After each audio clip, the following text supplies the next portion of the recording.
What's up, everybody? So you're watching this video here today because you want to know, what did I do to take my business from $23,000 to $7 million in 18 months? Well, in this video, I'm going to actually share with you what I did to get to the $23,000 in a year. Yeah, that was hurting, right? And then what I changed in order to take my business to over $7 million in 18 months as a government contractor. So I'm going to be sharing with you the transformation of what I did to start winning government contracts. And if you stick around to the end, I'm going to actually give you an actionable step, something that you can do in your business right now if you find yourself in a similar situation like I was. I know it's not just me that stumbled that way. So make sure you stick around to the end and find out what action step you can take like right now.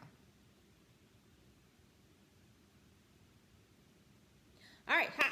So I'm Felicia Streeter over at FeliciaStreeter.com, Small Business of the Year winner, what was it? Small Business Diversity of the Year award with the likes of Irvin Maggie Johnson, Oprah Winfrey, so that was really, really cool, right?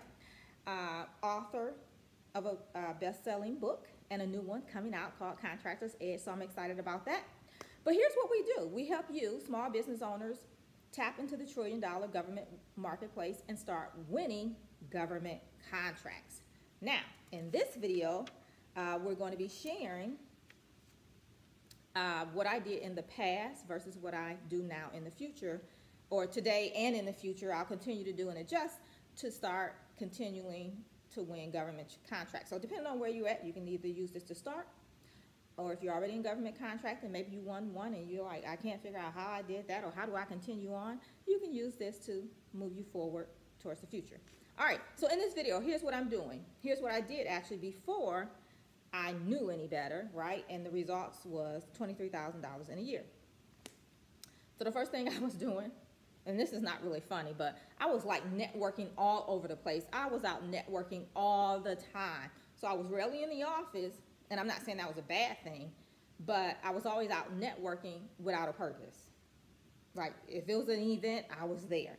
Whether it benefited my business or not, I was there. So that's one thing I did, and that took up a lot of time. The second thing I did is I was living from contract to contract, and they weren't big contracts, as you can see, $23,000 in a year, right?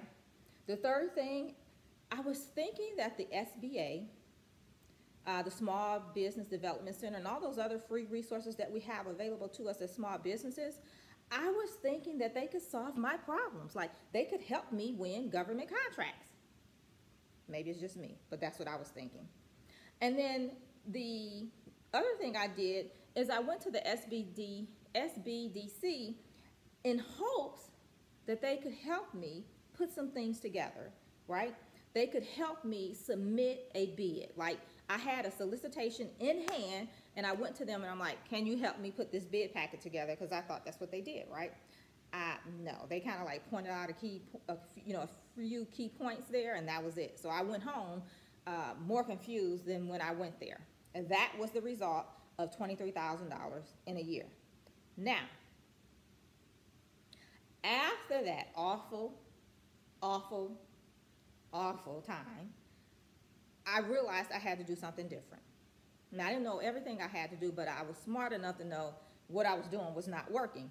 So here's what I did after that awful year. I realized that I was, some of the things, like I said, they weren't working. Maybe some things I needed to tweak just a little bit, right? And so here's what I did. I started networking with an agenda. So networking wasn't a bad thing, but I needed to make sure I had a purpose when I went out networking. For example, why go to an event if my ideal customer is not going to be there? What's the point, right? So whenever I go out networking, have an agenda. I have to have a purpose, and I have to have a goal, something that's measurable. So when I go back to my office, I can say whether me going to that networking event was successful. Did I achieve my goal? That kind of thing. The second thing I did is I found my own resources to get answers to the questions that really I didn't even know to ask. So I found out what resources were available. Now, that one was really, really time consuming, but it ties into one of the other things I did, and I'll come back to that. So the other thing I did is I had to figure out, and this is probably you, how to submit bids and proposals, how to do that, how to break down a solicitation, how to, break down a request for quote, those type of things, and then how to package what they were asking for, right, in order to win contracts. Of course, I did figure it out, but it took some time and some hard work. The next thing I did is I had to start finding projects before they hit FBO, so Fed Biz Ops. Everybody knows about that, right? Everybody go and say, oh, I'm registered on Fed Biz Ops. I'm good to go. No, ma'am. You need to start finding projects before they hit the street. And so I figured out how to do that and how to forecast and things like that. So that was a game changer.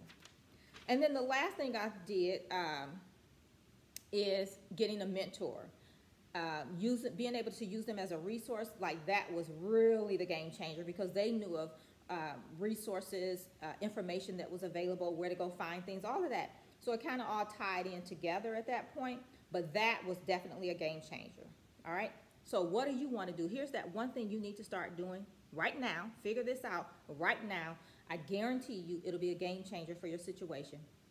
Find out who's your customer. Who is your customer? And that will pave the way for the actions that you need to take. So you need to find out who's your customer.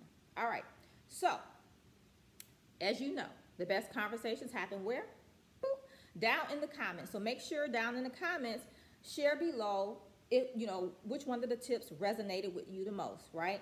And where you're at in your business currently. Share with us down there in the comments. Would love to hear, and I read all the comments.